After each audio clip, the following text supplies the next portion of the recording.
Hey guys, it's Pete from Beef Anxiety here. Welcome in today's episode. I appreciate y'all being here so much. Let's talk about a few things real quick. The Pete vs. Anxiety Team Anxiety Facebook group. Are you a part of it?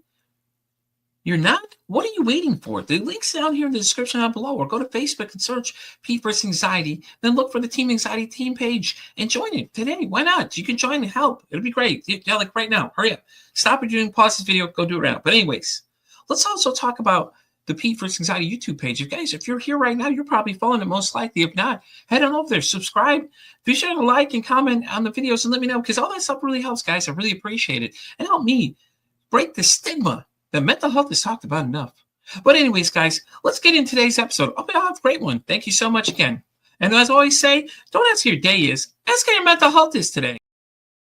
Guys, welcome to an exciting episode of Pete vs. Anxiety. And as always, remember, when you're visiting us here, don't forget to like, subscribe to the show. You know, it helps me out. It helps me. Okay. My guest today, though, my notes. I'm a mystical comedian, doctor of divinity, and a sorcerer passionate about empowering people to reclaim their self-worth and manifest their highest potential. Following a long battle of substance abuse, PTSD, depression, anxiety, and disorders, my guest today is a former stand-up comedian, experienced firsthand the redeeming power of energy from an incredible experience he'll never forget. Please welcome in Justin Shaw. Hello, good to be here, there, everywhere. It's the magic of the internet. Right, exactly, man. So, Justin, why don't you tell everybody a little bit about yourself? It's always good to kind of know a little bit of background. Whenever, when I was a teenager and they sent me to therapists and I'd be all, what do you know about pain? What have you ever been through? What do you even know? Right. It's being a real twerp, So, but it's good to, there's sympathy and there's empathy. Sympathy is listening to someone's pain, whereas empathy is feeling it all along with them. And I like to let people know I have a lot of empathy. I kind of grew up in what I like to call an emotional vacuum. And for kind of a sensitive, like a guy like me that, has a lot of questions about things. And, it's my mother just really, she was just very, very ignorant. She didn't know, she didn't care to know a lot about the world. She didn't do a lot of investigating. Her world was, her upbringing was crappy too. And it made her just internalize. And she was a very depressed and anxious person, and she'd hide it well at times, but it was pretty obvious. So my dad was around when I was younger, but there was a divorce, and I don't know how those two, I came along much later in life. They were already married for 20 years when I came along, and all my brothers and sisters had moved out. I was what you call surprise. She never, certainly was nice enough, never called a mistake. She was like, but you were a surprise. So, I kind of came along, and, that crack in the marriage, turned into a canyon. And so, they separated and went their separate ways, which was actually for the best now that I see it. For sure. But it was just her and I, in the house growing up, and there was just a lot of alone time. We'd do our things together. She didn't like to cook or do anything, so we'd go out to eat. That would be our time together. She would do things like, take me to, a toy store one time. That's how she showed love. She couldn't express love in any other way. She wasn't good at hugging. She never said the word. So I grew up without that word involved in my life at all. So that's a big problem.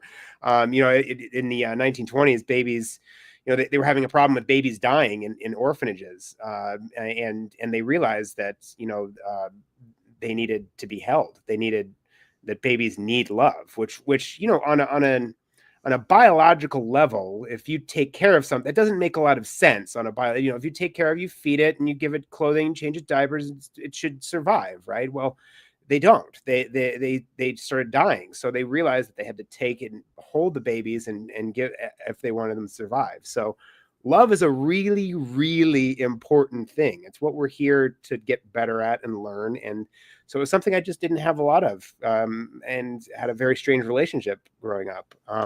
So let me ask you a question on that note. Yeah. Did it make relationships, though, when you got older, a little weirder for you when people started showing you love? Was it kind of like, you're like, ooh, what is that? Hold on. I don't know what that is. Is that kind of the response you gave, though? Yeah, absolutely. And it was I couldn't say the word. Like because I'd never said it growing up. It was like this, it was a foreign feeling. It was a foreign thing.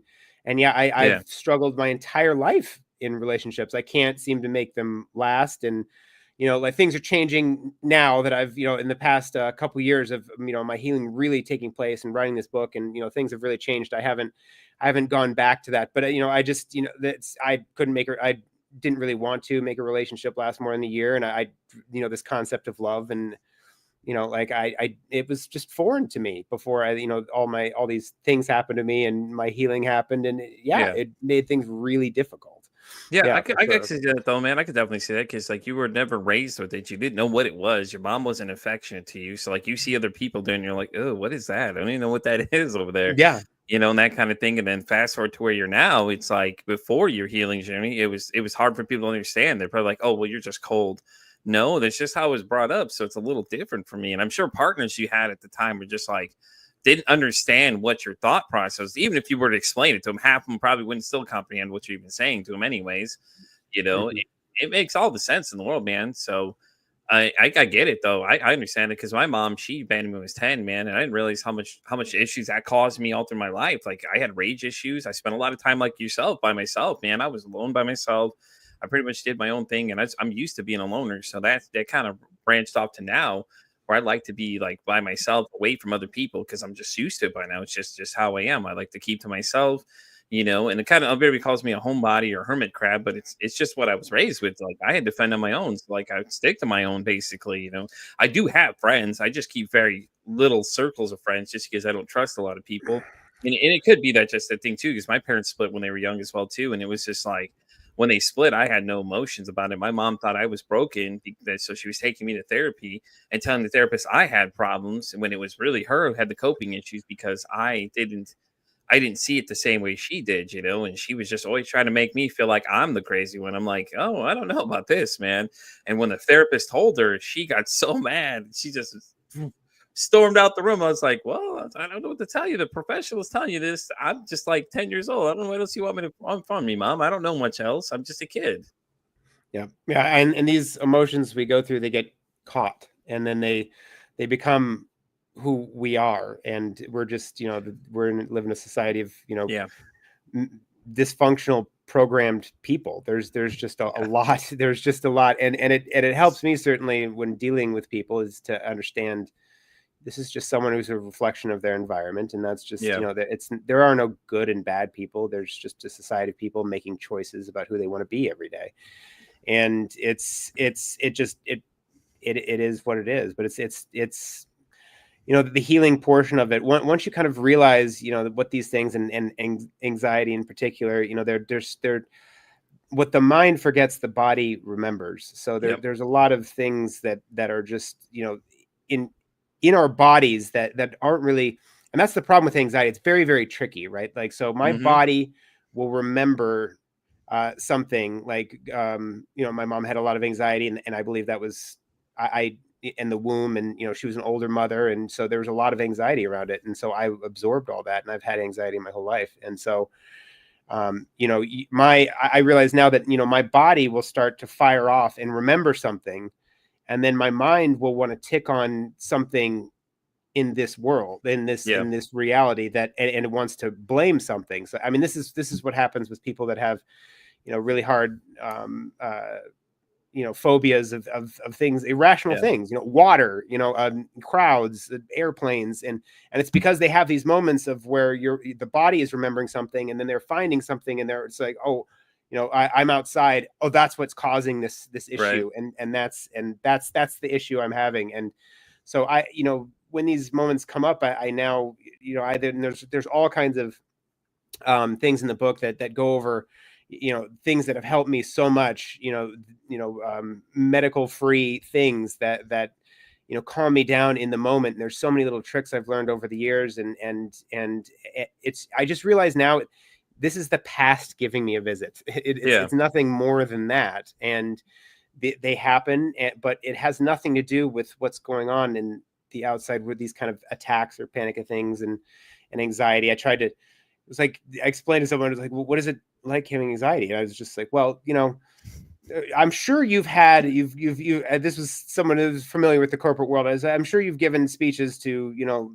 people around that, that your bosses and things, really important things. You know how you feel right before you go on that?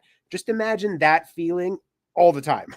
for no Exactly. reason. And it's just this trapped energy that like, but there is healing to it. I don't suffer from that anymore.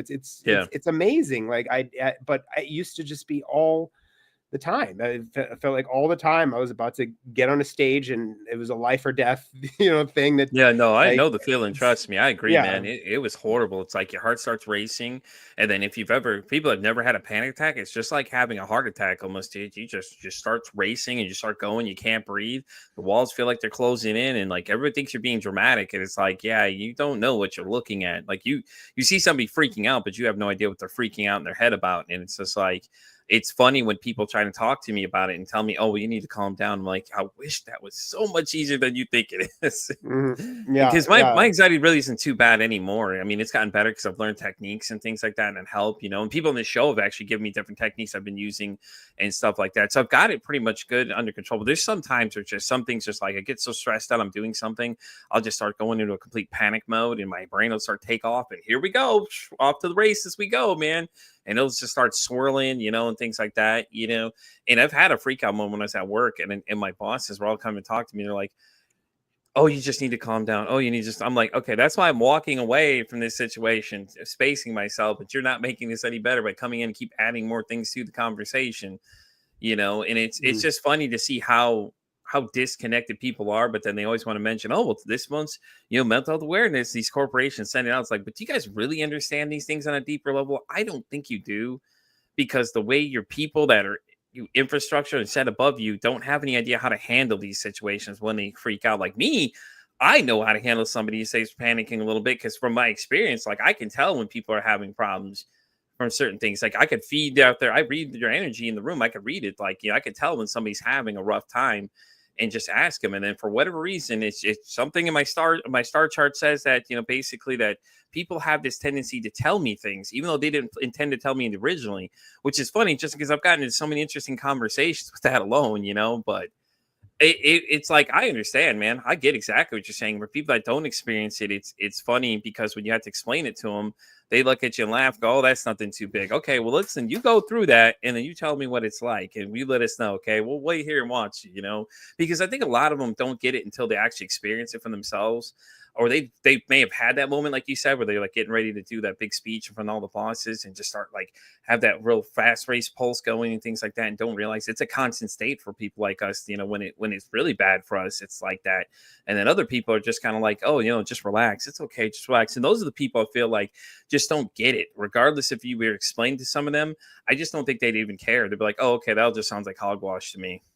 Yeah.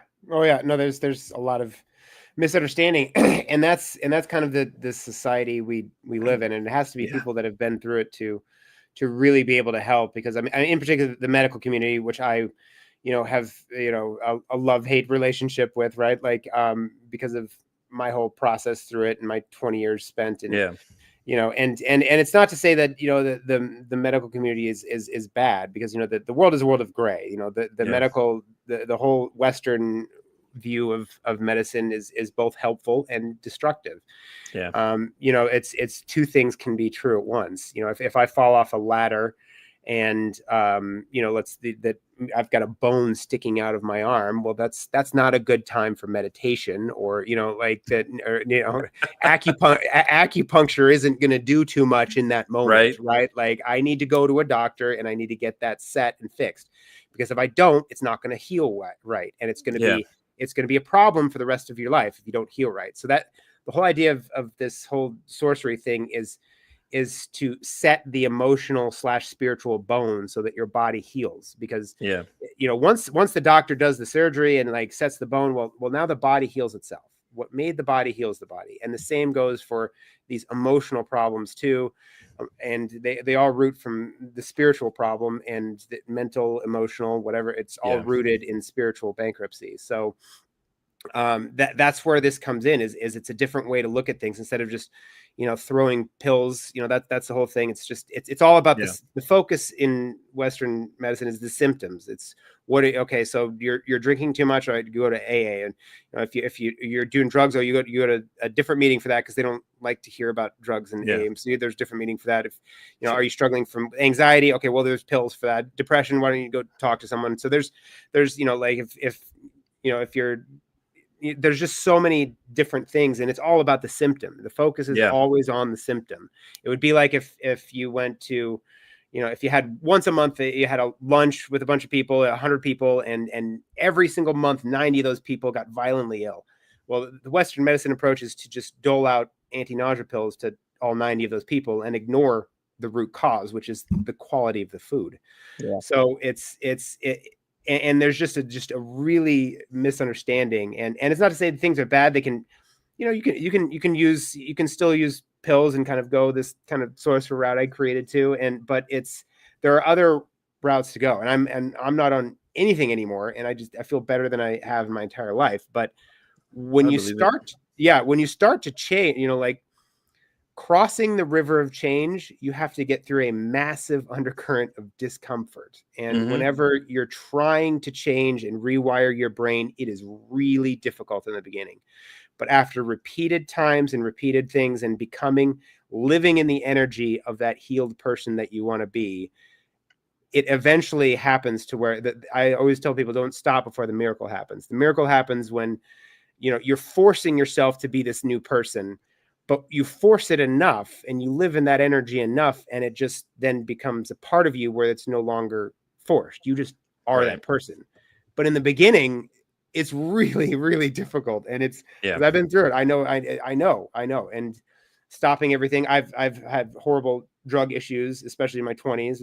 My 20s was just a dumpster fire. I've spent nights in park benches and jails and rehabs and halfway houses, and it's all, from these symptoms of anxiety and depression and substance abuse and all these, but it's all that root cause that I now realize is the spiritual bankruptcy that's many, many people are suffering from, and they don't understand why. Right. All right, Justin, let's talk about your book, Sourcery 101, 13 Rungs to a Higher Elevation of Consciousness. All right. How did you even think of the book, man? I mean, obviously your own personal event, your journey through what you've been dealing with obviously had to be the starting point. Am I not right? Mm-hmm. Oh, yeah. And it was, there was a series of, my childhood is kind of lower T trauma, which is kind of that emotional neglect, and then there's capital T trauma, which I went through as an adult, and a lot of loss and grief through a time period of lost my mother. I lost, a sister, a childhood friend. I was attacked in the face by a large dog at a drug dealer's house. I had my son taken away from my fiance, who moved across the country and just cut me out. I haven't seen him for 3 years. So my infant son. So it's, I had a lot of really, really tough things. That's the woe is me. It's just, I get pain. A lot of really tough things happened. But what came out of it was, I just had this moment of like, things really aren't going so well in my life right now. And I need some direction. I need, hope and what am I to do? And so this new direction, this kind of idea for this system of healing. And I'd been through AA, and it has its good points and it has its not so good points. And so I felt like there needed to be something different where there was no symptom discrimination, where, like AA is very discriminatory to the point where, like if you want to talk about drugs in an alcohol meeting, they don't like that. And even though the alcohol is the freaking drug, so that without the symptom, and, it can be anxiety, depression, like they're all the same thing. And that's what I realized is like all these things are. So if you get to that core issue, whatever you're suffering, I suffer from gambling, I suffer from sex addiction, I suffer from anxiety, I suffer, just end it as I suffer. Let's just stop there and work with that. So that's what this does. It starts with that core issue. And I knew I needed some way to kind of, I had all this stuff in my mind and how to organize it. And so that the 12 steps, I was like, okay, steps are good, but what would be better is, moving forward is good, but moving up would be better. So see, I get the concept of the rungs. After I was looking at it, I was like, that's actually a genius idea of doing it, because you're just building up, climbing that rungs of ladders as you're getting to the different points. And the way the book breaks it down is really good too. And, I thought it was a really great breakdown of how you did it and things like that. So hats off to you on that one. But why Sourcery 101 though? That's such an interesting title. I mean, that catches a lot of people's attention, just in general. Yeah, no, it's and I knew I needed a catchy title, but as you can see, it's misspelled. So I'm right there at the little bottom. The grammar Nazis are gonna get mad now. I think you can see that. But it is about very purposely done. It is about source energy. That is what we can connect to for healing. It is a field of information that surrounds us at all times. And I like to tell people that explaining source energy to a human is like explaining water to a fish. So, if you explain water to a fish, it's difficult. It's like, well, it's surround you. You're moving because of it. You're alive because of it. Like you wouldn't be here without water. And it's the exact same thing. It's, science calls it dark matter. There's a substance here and there and everywhere. It connects everything in the universe. It is that field of information. And I had an incredible moment. That's where this book thing led to, was this bliss attack I had. And it was the most wonderful, and I've had several of them since then. And it was just this moment that I connected to this field of information, and it's where the book came from. It's where songs come from. It's where movies come from. Where does an idea come from? Well, it comes from, people connect to this field without realizing that they're connecting to it. So it was just this moment that it was just this pure ecstasy moment. For 3 hours, I just had these waves of just bliss and ecstasy, and I had these thoughts and downloads I knew were truth because of how I was feeling in the moment. And so, this kind of illusionary nature to reality. And I believe you 100%, Justin, because I had a woman on the show. I don't know if you've ever heard her name before, but Sherry Boyle has 12 published books. She explained something similar to what you're explaining too. When we interviewed her, she was sitting there and she was telling us that she tapped into an entity she called spirit, and spirit basically did exactly what you were experiencing, just channeled through her, and she was just writing away these books because she was just an average person. She said that's the way she describes herself, an average housewife, all of a sudden had tapped into something just like you were explaining, just like that.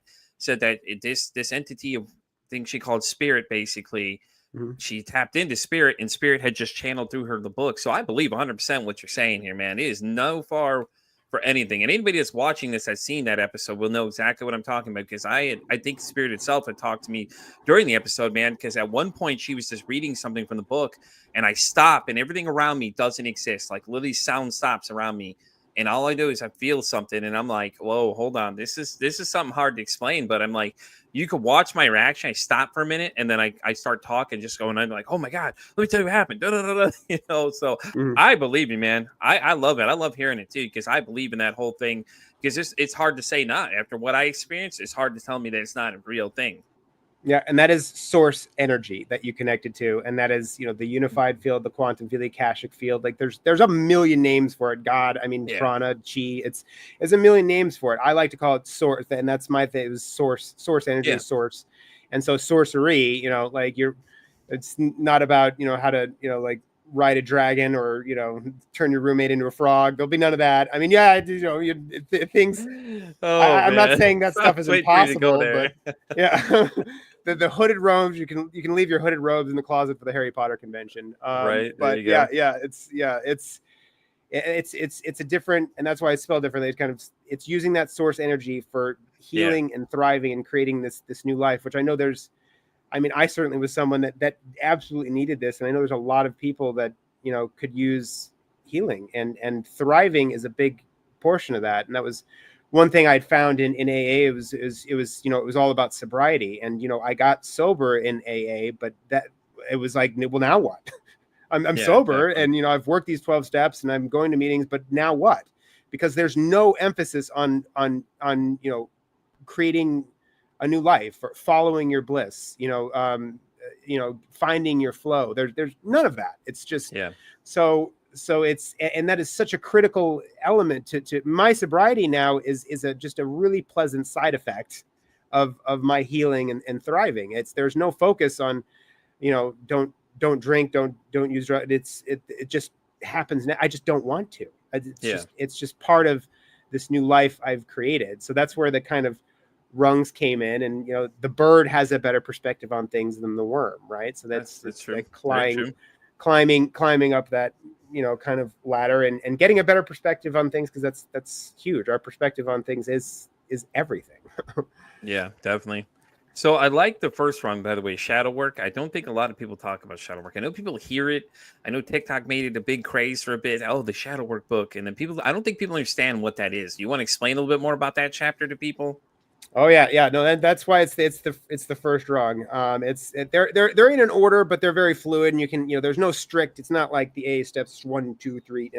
They're very fluid and kind of move, and some things might require more attention for some people, and some things might come more naturally. And so the order of importance is not, this is the most important. They're all pretty equal. But it's good to get a good. I wanted people to get a good idea on what the shadow is and how important it is to respect it, because you can't it's not to get rid of. It's not an enemy. The shadow is created in times, when we need it. It's our reactionary nature to things. The sorcerer responds, the shadow reacts. That's the big difference. And so it's just that kind of unpleasant part of us. It is a compilation of our traumas and limiting beliefs, and it's all tied in together, and it creates a side of us that maybe we don't like so much. A lot of people with anger issues, well, the shadow is in control. And I always like to say, the shadow, it's like driving in a car. I've been in times where there's 3 positions for the shadow in the car, right? There's the driver's seat, the passenger seat, and the back seat. So in my 20s, the shadow was driving my car. I couldn't. I was not functional. I could not hold down a job. I couldn't hold down a place to live. I couldn't keep money. I was an absolute complete wreck. And that was the shadow driving the car. Well, I got sober in my late 20s, and went the kind of Christianity AA route, and so now the shadow has moved from the driver's seat. Now it's in the passenger seat. So it's still, passenger's pretty involved in that car ride. So so my life was functional. I was able to work, and I was sober, and I kept an apartment, but I couldn't do relationships. I couldn't understand relationships. My shadow was too talking in my life, like this person's going to leave, this person, and my shadow was too involved in my life. Now where it's become in now is where you want it in the last 2 years it's in the back seat now. And you can't be, like fighting your shadow, because if you're fighting your shadow, well, now you're creating animosity, which you already have in your shadow. So that doesn't work. So you have to love your shadow. And part of it is just, treat it in the back seat, like checking on it. How you doing? And know it's there, and what sides of you. And we're always going to react to situations, but how long you stay in that reaction is what matters. And so, it's not about not getting angry. That's not possible, but you can have that instant kind of reaction and be able to walk through it. And it, if the shadow is going to drive the car, and it will, you can have, someone cut you off and flip you off, and now the shadow is taken over, and now you think you're angry at that person that just flipped you off, but really you're pissed off at your father for leaving when you were younger, and it's just manifested itself that way, and now you're going to chase him, and you could end up in a car wreck or your charges or something, because your shadow's in control. Well, kind of the sorcerer route is, if that happens, well, it's like, now if something like that happens, I just kind of smile. It's like, oh, that's cute. It's just kind of like, and there's a curiosity element too. It's that kind of emotional alchemy that like, okay, I have this guttural reaction. It's funny you say emotion alchemy, because that was the next rung I was going to ask you about. That's one that caught my attention when looking through this, because emotions are funny, because not a lot of people like to talk about their emotions. So let's get into that 5th rung when you got a second there, because that is the one I've been staring at this whole time. Like, I'm getting ready to ask you about this one too, because I'm going through the rungs, and that's the one that caught my attention. So do you want to explain that one a little bit more to me? Yeah, absolutely. Yeah, that's a really important one as well. I mean, they're all important, but it's, that the alchemy obviously is a real sorcerer can apparently, do some alchemy back in the ancient times of turning base metals into gold. That's what alchemy is. So it's, the emotional alchemy is turning those base emotions into elevated emotions, into the gold. And so it's turning those base emotions that we feel, the reactionary emotions, the guilt, the shame, the anger, the fear, like all those negative emotions, they're already there. So that energy is there. So do something with it. So that there's a big thing that's taken off the past, couple months or a few months. It's Mel Robbins and this whole let them theory. And I've kind of looked into it, and essentially, if you're not familiar with it, it's just not letting people get to you. And essentially it's let them do what they're doing, and you focus on yourself. And there's a lot of good to that, but what makes it good is also what takes away from it. You are now disconnecting yourself from that person, and there is no longer any connection between you and that person. And for some people, maybe that's good, but for me, I like to create a connection. And so emotional alchemy now is about, people can make us, fearful or offend us. That's a big one. Like, why is this person out to try to, why? There's joy thieves, right? And they're out to take joy. They don't have any joy, so they're out for yours. And there are lots of joy thieves out there. And instead of just, letting the emotion go and, having nothing for them, I say study them. That's what, instead of let them, I say study them, because it's a matter of that curiosity of like, what is going on inside of, what is going on in their life that is making them, and it kind of creates this empathy for them. And you don't have that same reaction. Now you're turning that anger that you'd have, this person is offending you. Now you're kind of turning it into empathy. And now it's like, and now you're not reacting, you're kind of responding, and you're responding in an emotionally healthy way. And it's just getting curious about both people, what's going on with them and what's going on inside you. Jealousy is a big one we have for other people.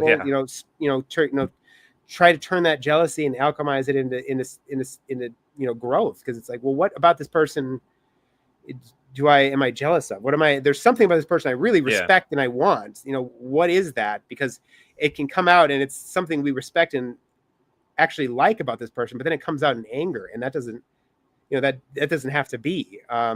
So there's a lot of, you can turn fear and alchemize it into fascination. There's living an authentic life. If you're hiding your authentic life and you're fearful of what people may think of you, well, turn that into fascination. What would it be like to not be fearful? Like, feel that for a little bit. Like, what does that feel like? I feel like a lot of people are afraid to do that, though, if you think about it, because everyone judges everybody. And it's like, the best advice I give to people is just, I don't care what they think. Like, I don't care. Like, you just got to stop caring what people think about everything you're doing. And if you enjoy it, then enjoy it. If you want to be 50 years old and play Pokemon, play 50 years and play Pokemon. Who cares? It doesn't matter. It's something you enjoy. Don't let everybody else ruin your day, because with social media, especially like that, when you start posting things out there, I think a lot of people need to realize is once you put it out there, you're opening yourself to criticizing. Like, do you have to read the comments? No, don't read the comments. Don't listen to these idiots out there saying that, oh, you're too old to do this, or you shouldn't be doing that. It's like, stop letting these people run your life for you. They're not your pilot, and it drives me crazy when you go through some of these comment sections, some of these videos, like, what is it? The cosplay thing recently, the last few years, has just been getting fucking ridiculous. I don't know if you've ever seen these videos. There's this girl, she cosplayed as an anime character, and she happened to be black. Okay. So the thing is that the person that she's cosplaying isn't black, and they're making a big deal. I'm like, what does it matter? We've been cosplaying all these years, doing all these things. What the hell does it matter? What one person does. This one person upset you that much because they posted what their cosplay was online. They're like, hey, look how good it is. And it was really good, real accurate, and everything. And it's like, so you're going to get mad at the guy who built the Hulk Buster out of styrofoam because it's not metal? I mean, come on. Like, let's think of the logic here of what you're saying. And it's just like some people, just like you said, just like to steal the joy, man. And it turned into like hateful comments, people threatening to kill her. And I'm just like, why? What did this girl do that's so upsetting to you that you're telling her that, oh, she's not the right race to play this? So like, we don't even know what the hell those people's races are. They just colored on the screen. They're an animated character. What does it matter? Like, you're making a big deal out about nothing. And it was recently too, it was a girl that went to prom that had like an anime themed dress that people were mad about that too. I'm like, what does it matter? Like I don't get what people are so obsessed about with everybody else, but everybody wants to be everybody's critic. But then when you criticize people, they don't like being criticized, especially those people that are saying stuff, or the thing with this, whatever the hell that person's name is that was doing the Disney World thing. I keep seeing all the time, showing my time. I'm like, I'm just tired of hearing about it. Like, oh my God, stop feeding into this crap. This is what this person wants. They're doing this for attention, and you're giving it attention by continuing to talk about it. Like, just ignore them, because what they're doing is just stupid. It's like they're just causing you to chain react and just start coming in there and just turn to well, I like to call them killjoys. Like, people like that, like killjoys, and just kill the mood because they don't like it for some reason. Like you said, like they don't like it. And you're not sure what it is they don't like about it. maybe they're upset because they can come with that great of a design. I don't know, man. To me, I just like, hey, more power to you. That's awesome, you know. And I was that negative person at one point, so I could see both sides of the coin. I was very negative, but I was also dealing a lot at the time, you know. And that's not an excuse, but it was just I was letting my personal life get involved with everything else. You know, people I work with even said the same thing. It was like, you were just so toxic to be around because you were so angry all the time. But at the flip side, it was like I allowed this to happen because this person that I was with for 15 years was very narcissistic, and I didn't see the signs of what was going on, and I was too far gone at that point. Like I literally had friends try to come help me, and I just gave off this toxic aurora around me and things like that. And I was one of those joy stealers at one point because I was just mad at the world for no reason. I didn't realize what it was, is that this person's fueling that fire and I'm allowing it to happen, you know, and I'm like a little puppet over there, and they're basically doing whatever they want. And I'm giving into what they want. Like you were saying, don't give into their emotions and give them what they want to feed off of. Yeah. No, they are, and they're already, the reason, of course, has nothing to do. And that's what I meant like before with, you know, someone thinks that, you know, that the guy on traffic, you know, flipped him off. Like I'm pissed off at that guy. That's not why they're pissed off. It goes really deep, and it goes back to childhood for most people. And they're not mad at that cosplaying situation. They're pissed off because their mom used to beat them. And that's the truth. You know, like that's no, you're not wrong. And it just comes out. It's just this illusionary nature of things, and they're just looking because they already have that energy. And the thing is, anger in particular is a very addicting energy, and you can become addicted to your emotions like you can become addicted to drugs. I was with an anger junkie. That's what I called her. And for a time, and she it's a very charging emotion, anger, and it's extremely addicting. And when you're used to feeling that, you're going to find things in your outside world that make you angry because you're used to feeling that way. It's like I feel weird. I'm not angry right now. I feel weird. These fucking dishes, and get these dishes and it's never about the dishes. Yep. But to have a deeper understanding of people like allows you to have a little bit more empathy for jerky people. Yeah. You know, like, because I was also a jerky person at one time, and you know, especially in my 20s, I was just so miserable, and I was out to just take anyone's joy, because like seeing it for someone that's miserable, seeing someone happy, there's nothing worse. There's nothing worse. So they're going to do everything they can to chop you down, and to it's like, okay, now I've chopped them down to my level. Now they're unhappy. Now I'm satisfied. You know, like, so it's understanding of what they want. They want to chop you down, and they're going to do anything they can to do that, and to have that understanding. And to not let them do that, you know, like, and once you understand what they're at, it gets easier to not let those comments in your soul. Because you realize what they're doing. They're feeding their addiction. It is an addiction, and they're feeding it, and they are feeding it the only way they know how, which is like, I'm an anger junkie, and I need some anger in my life. What can I pick in this world that pisses me off? And there's a lot. There's plenty in this world that you can pick to piss you off. So. And that's what the discomfort of change is like, when you're trying to solve that anger, and it's become such an issue that you have legal action, and you know your kids hate you, and like this is an issue that needs solving. But when you first start doing it, it's very difficult because your body is so used to feeling angry that it takes a long time to kind of come out of that, and so it's going to try to find things to get pissed off about all the time. And it's really hard to come down from, but it's possible. And that's the thing, is it is absolutely possible for change and transformation to happen. Right. So Justin, I have to ask you about the 8th rung. Okay, man, get goats over sheeps. Yeah.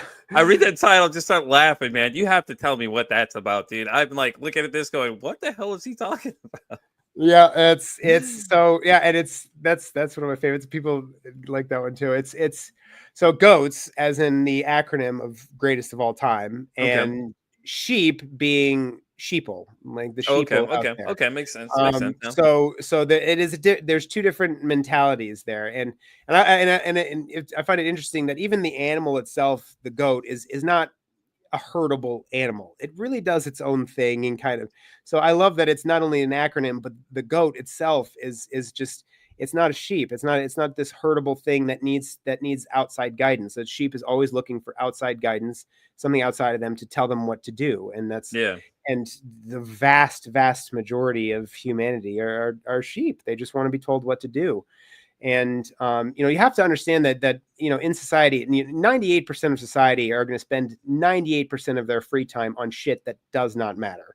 So when it comes to following the masses, a lot of times the M is silent. So you have to remember like that, start thinking for yourself and getting in touch with kind of that intuitive nature and that source energy that the heart can guide you. And if you just continue to just listen to others and do this, it's not to say that others can't have great ideas, but you need to have your own discernment of what is true and what is not, and not just go along with whatever the goats of the world. It's not to say everyone's the greatest and to get kind of this ego of being the greatest, but anyone who's done something great follows their vision and doesn't listen to outside. The horse, that the blinders on the horse are on, and they're not listening to other people because they have such an attachment to doing something great.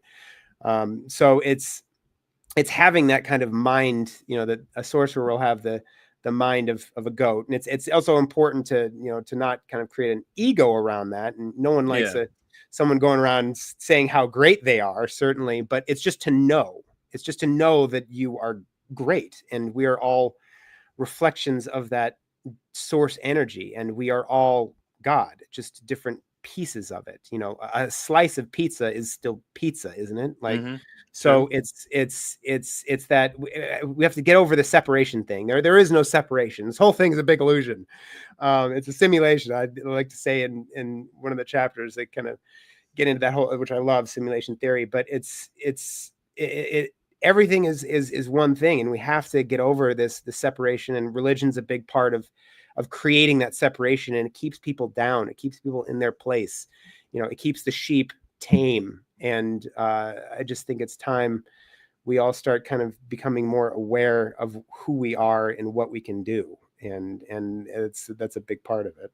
No, I love that. I actually love that. I love that analogy though. That it's okay to have the mindset that you feel like you're great, but you don't have to have the ego at the same time. And the sheep mentality is just so funny because everybody is so quick to jump into the mob mentality as well. Basically, the same thing. Basically, what you're saying is, so like they're all just kind of grouping together, like, oh, we don't like this person. I don't know why I don't like this person. I'm just gonna go join them anyways.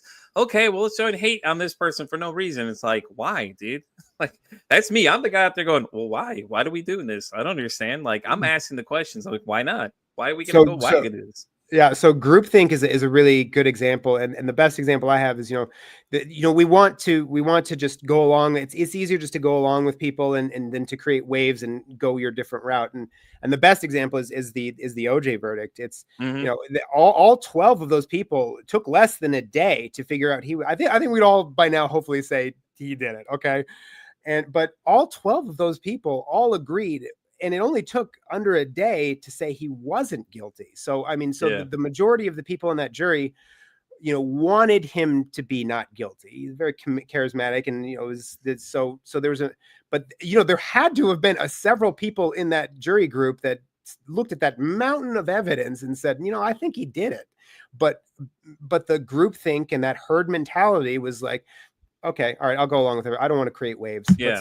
All right, let's just. You know what I'm thinking of when you say that too? You ever remember that movie? What is it? Jury Duty with Pauly Shore, where he was inside the room and he was trying to convince everybody else that the guy was innocent. Everybody else wanted him to be guilty or whatever. It's kind of bet you that's what was going on in there. Yep. That one person thought it was like, hey, listen, I don't know about this. I think he's guilty, and everybody else. And I'm like, sure there were more than one. There were probably several, but yeah. Like they just were going. But there were more people that wanted him to be innocent. It wasn't that they had necessarily proved he was innocent. They just wanted him to be innocent. Yeah. So but there were more people in that boat. So it was like the maybe the 3 or 4 people that were like this.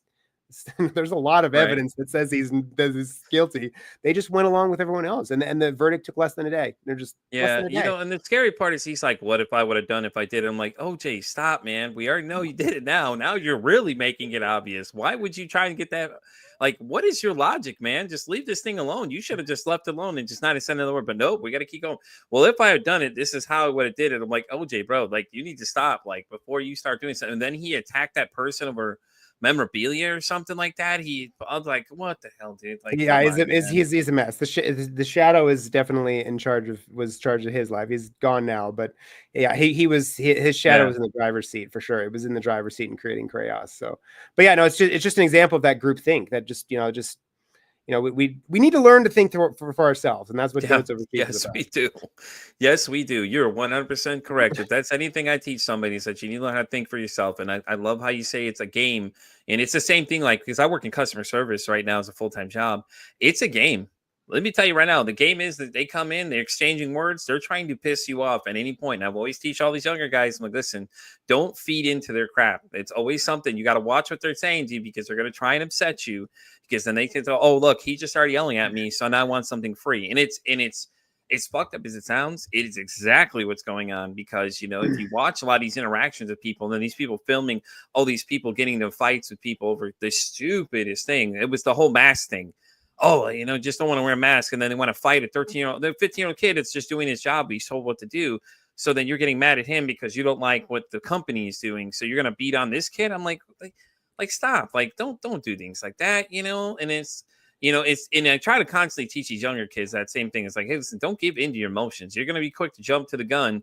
I said, just don't, man. It's not worth it. At the end of the day, you're not going to get anywhere. Just look at what's happening before you react. And that's how I apply to things now. Before, I used to be the hothead. I jump into it and I tell them, like, I could tell you from experience that it don't end well for you. You're going to get into all these, oh, I want to get into a fight. Okay, so what are you going to get? What's the outcome of the fight going to be? You're going to beat the other person up, and then what's going to happen? Then you're going to look like a complete asshole at the end of the day. Is that really what you want to be? No, you don't want to be that person. Think about it before you make an action or react to anything they say to you. Just think about what these people are saying, just like listen to what they're attempting to do. It's a game. It's a game of chess, honestly. They're trying to beat you, and you're trying to beat them. You're just trying to kill them with kindness, as they always say. And then they're trying to upset you because they know if they can get a reaction out of you, then they can turn on and go, oh, well, look, he started yelling at me, or go call and tell oh, well, I had a horrible experience because this person started yelling. Oh, let me send you some free stuff. People are addicted to all that kind of stuff, and it's really not shocking, honestly. I think a lot of it's like you see all this stuff on social media. So they're like, oh, well, now I want to go do it too. I'm like, yeah, but think of the outcome of that. Like, a lot of them didn't grow up in the 90s. They didn't see Tom Green. Tom Green was always in a situation where if he got caught, he would have been deported to Canada because he wasn't a U.S. citizen, is what a lot of people didn't realize. So you go out there and do these zany ass things, and those guys from Jackass, it's like, go look and see where some of those guys are now, man. A lot of those guys have a lot of problems. Like Steve-O, he had a lot of issues going on, and nobody knew what was going on. And he was self-destructing, doing all this crazy shit, all these other weird things, and then he was doing Wild Boys and all this. And it's like, okay, it's great, but like, you're not Steve-O. Like, you're a 1 in a million chance that you're going to make it big like that. I think people give it too much glamour, but it's funny to watch, but at the same time, it's like the outcome is like a lot of these guys going to have prolonged injuries and things like that. Like, what is it? The X Games was big for a while too. Remember, that was 90s. Now you don't see so much of that that's going on because a lot of these guys are like, yeah, I broke my wrist, I broke my leg, I did this, I fractured that. It's like, huh? What happened to you? Like we used to glamorize it. We're like, oh, we love these guys. Oh yeah, this is awesome, because that was the thing for us. Now it's like we can look back and go, yeah, that probably wasn't the greatest idea to do. Like Tony Hawk is a 1 in a million, man. Everybody knows Tony Hawk. He's everywhere, but everybody can't be Tony Hawk, and it's so funny because, everybody sees it on the internet. Oh, I want to go be an idiot in these fast food places or do these goofy shit that the other people are doing. Oh, I'm going to make all this money doing it. But you're not, though. That's the problem. Like, these guys caught a spark of lightning, caught something that was really big, and then now you're going to go do it, and then you're just going to be the tail end of it, and then you're going to get disappointed. It's like, well, I'm sorry, you should have seen this coming, but okay. Hey, sometimes you got to fall to learn, huh? Yeah, at least they made money for being a jerk. Like if you're not making money for being a jerk, you're just a jerk, right? Like, so yeah, it's it's that matching energy, right? If you match anger with anger, it's just going to escalate it. I used to work in in one of the call centers, and people would be super pissed off and like call in and but what I figured out is that if I continue to talk softer, it can it calm them down, like, and so they'll kind of match what so that's the key, is to not match the energy and make it worse. Right. Fighting for peace is like shouting for silence. It just gives you more of what you don't want, right? Like, so I love that. it's That's a just, great analogy right there. I love that. That's really good. yeah, you don't want to, yeah, you just more of what you don't want. And it's hard to do, but once you kind of have an understanding of the human nature and how we're programs, and just, it makes it easier to not let people get to you and not amp up those situations, because it's very human nature to do that. But it is also possible to go in the other direction, and it really certainly has changed my life, and understanding and being able to bring people down and calm them down and be completely different than what I was in, let's say, in my 20s, when I was like addicted to that anger and wanting to let's bring it up. Let's just get into a fight. Like, and so I can release the anger I'm feeling on you, even though you really have nothing to do with my anger. I think you have something. I think you're making me mad right now, but the reality is I'm just mad, and I'm just trying to find people and things to get mad at, and to create that energy that I'm already addicted to. Right. All right, Justin, this is the part of the show I've been doing recently. I've been asking people. I've met a guest named Gretchen. She runs a podcast called The Shit That Goes On Her Head. Okay. So her question to me was, Pete, if your mental health had a song, what would it be? So my question to you is the same thing. If your mental health had a song, what would that song be? I think it would be Anya. Something from Anya. There's a song that's just like, I forget what the name of it is, but Anya is just like, it's just one of those just really relaxing, like spa music type of artists that is just so, like, they just hit you on a spirit level that's just, and I would have, been like, oh, you listen to that, you're gay. Okay. So like, that's what I was in my 20s, like, I have a different view on those type of things. I have nothing against, I love all people. But that's who I was in my 20s, was no, like, I get you. Like, no, we used to call everything gay back in the day. Everything was gay. That was just a word. It It was just an unfortunate term that everyone threw around. But no, I agree. I'm very, very supportive of everybody. My brother's actually transgender. Not a lot of people know that, but he's transgender. I've supported him the whole way, man. Like, I've seen it all. I've heard all the stories, all the things he's dealt with. It's, oh man, that boy guy's gone through a ride of hell. Let me tell you what, man. But I've always been there to support him. I've always been his biggest support. I've watched him through the darkest times he's gone through, the rough times he's been through. Like he's been very open and honest with, like, if I had any questions about things, and it's a lot of change that I have to have. It's like, you watch your sister turn into your brother, and then it's like, just, there's awkward moments at the beginning. Like, it kept calling him by the wrong name, and he'd laugh at me. I was like, stop fucking laughing at me, bro. You're making me feel even worse. Things like that. He was really cool about it. But at the flip side, you run into people like, what is that Lily person that we're, the Disney, the one that was doing the Disney bathroom pictures or whatever, that was just pissing everybody off.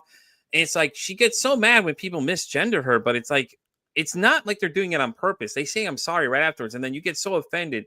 Oh, well, they misgender. It's like, can we just stop, please? I'm like, no one's trying to do anything to offend you. Now, if they purposely come up to you and say something, okay, that's different. But if they're taking care of you and they accidentally say something, like cut them some slack here, man. I mean, they're not trying to be rude.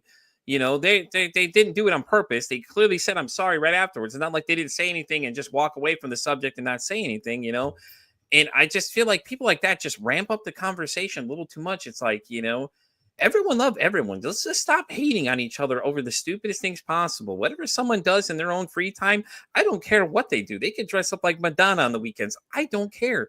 More power to you. If it looks good, hey, even power. Hey, listen, hit me up. I'll hit that like for you. You know what I'm saying? But to me, it's just like, I don't get it, man. It's like, I don't see why we have to be so offended by things that don't affect our lives, and it could lead back to what you were saying, though, is that they're just mad for no reason about something. So it just, something triggers them about that whole situation. But still, it's like, Tu Wong Fu. Hey, listen, I don't hear any of y'all yelling at none of those guys about it. Wesley Snipes or none of the other ones, I don't hear anybody putting them, trying to go skewer them. I embrace my feminine. We all should have, men and women, women should have some masculine energy, and men should have some female energy, and more female energy, the better for men, honestly, because it's that side of us that's like caring and nurturing, and I was pushing off my feminine energy for a long time, but now I have a really good 50-50 split. Like, it is and it's wonderful, like, to embrace that female side of me that's like really it's changed everything. But I can still really communicate with guys about sports and movies and stuff like that. But I, you know, I also I like that the feminine energy of love and caring and emotion, and so tapping into that side of me I don't think there's has anything also wrong helped a with ton. caring for somebody. I think we need to clear that air right now. I think that people need to understand is that what Justin's saying, it's okay to show emotions to people, to care for somebody. You don't have to just shut them out, because we as men, that's what we do. We'll just shut people out. But I don't see that. I don't do that. I'm very caring. When somebody's sick, I'm in there trying constantly. Can I help you? Can I get you something? I'm always constantly asking that question. Can I get you something? You know what I mean? Because that's just how I am, though. You know, I was abandoned at 10. Then I find out that because I was abandoned at 10, I actually adopted the thought process of like, I want everybody to feel included. So I always try to include everybody in every conversation a lot of times, you know, and it was something I could never explain until I met a psychiatrist named Dr. Tim. He was telling me about it, and he called it out without even saying it. Didn't even know anything about me, and it called me out. And I was like, well, this is kind of calling me out a little bit, but yeah, that's exactly my mindset, is that I try to make everybody feel included. I try to make sure everybody, you know, hey, listen, you know, I'm always the person trying to de-escalate the situations. I'll come in and, you know, just kind of like de-escalate it a bit. Now, don't get me wrong. I was the guy who was escalating at some points. I just thought it was fun. I was like, let me just go piss somebody off. I was that guy in the Call of Duty lobby that you were all looking at, waiting for me to say some shit to pop off, because I was that guy. Now, so much, I stray away from it because my wife gives me hell about it, because she doesn't like how competitive I get sometimes. But at the same time, I'm very, very understanding. Like, if somebody is disrespecting somebody, I'll definitely go. Listen, hell, Justin, I bullied somebody because he picked on a 10-year-old kid and told him to kill himself when he's playing a video game. I literally went home and messaged this man and said, oh, I heard you like to pick on kids. Why don't you pick on a grown man? You know? And it's like, I don't even know this kid, and I still could feel for him because I was picked on as a kid. So maybe that's what I was feeling in that emotional sense, you know? But it's just like, it was just like, I just got so mad. I was like, all right, cool. You want to pick on little kids? You want to tell kids to kill themselves? Awesome. So listen, I heard you like to tell, like, I was recording this message, but, you know, via mic too. I'm like, hey, so I heard you like to pick on little kids, huh? I heard you like to tell them to go kill themselves. I bet, does that make you feel good about yourself? And this person got so mad at me, it would just shoot back things. Like, oh, I'm going to come to your house and burn it out. Oh, listen, cool. Here's the house address. You come on by. Listen, I'll make you some cupcakes while we're here too. You know, I was just egging this thing on because I knew how to piss them off.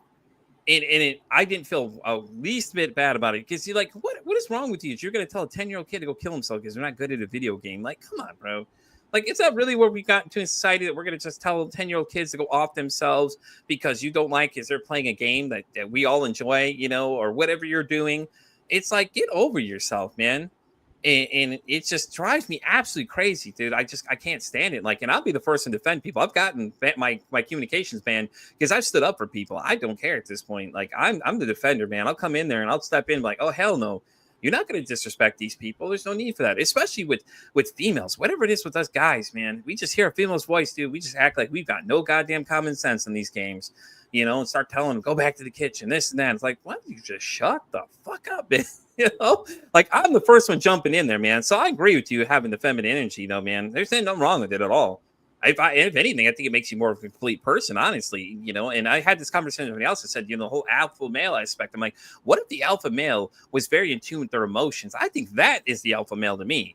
Like, somebody is perfectly in tune to everything, can at least admit, you know, like, you know, where they're wrong, things like that, you know, like, not this, oh, macho man, that's just a macho man. That's not an alpha male to me. The alpha male is, hey, man, you're in tune with your emotions. You understand things. You're very, you know, just like you're caring where you need to be caring, kind of thing. You know what I'm saying? What if you're more in tune versus this whole image of, oh, I got to be looking like, you know, like the Hulk out there, and that just, to me, that's not alpha. To me, that's just you're just a you know, whatever you want to give it the name of. But to me, that's not toxic. Alpha. It's the toxic masculinity. Yeah, it is. But yeah, it's the sorcerer. That's a real alpha male. That's what I want to. We need a society of sorcerers. Exactly, Justin. When's the book available? Is it out already? Yes, yeah, and the audio should be out soon. So there's really, I know that, awesome. You know, it takes a lot to people read a book. It should be out within the next week or two. Awesome. And that should be on Amazon. You can reach me. I have spiritual Sherpa sessions that are fun to do one-on-one. They're where can they reach out to you, man? Go and let them know where you can reach out to you, so we know where to find you. There's you can do. So I'm only on Instagram. I was off social media for like 4 years, so I got back on Instagram though. It's necessary evil right now, but you know, it's good and bad. But it's my handle is Sourcerer with a U _13, or my email if you're not on Instagram, which is just sorcerer13 @gmail. And then the website for the book is awakenthesorcerer.com, which Okay. all spelled with Well, I'll U. definitely make sure to update down below with your Instagram because I know you didn't have them listed in your profile. So I'll update it for you. And then I'm on Instagram and everything else. So I'll end up following you anyways, man, because I'll follow you right back. I'll follow you right back. Great. So, guys, I'm going to wrap up this episode of Pete versus Society. Justin, thank you so much for coming, man. This is great. I'm going to finish reading the book. I haven't finished reading it completely, guys, but I'm definitely going to finish it. I was enjoying it. I was just pulling out the rungs that really caught my attention when I was looking at them. So I appreciate you coming here, explaining it, talking about the book and everything like that, man. And, you know, it's just great having you, man. So we appreciate you coming by. Yeah, no problem. It's great to be here. Always a pleasure. Definitely, guys. And as always, I'm Pete versus Anxiety. I'm X all the way down to TikTok. I'm on Spotify all the way down at iHeartRadio. And as I always say, it costs nothing, absolutely nothing to be kind to somebody. One kind act you can do can save some life, or hell, you can even save their day. I'm Pete versus Anxiety, saying off, saying, don't ask how your day is today. Say, hey, how's your mental health today?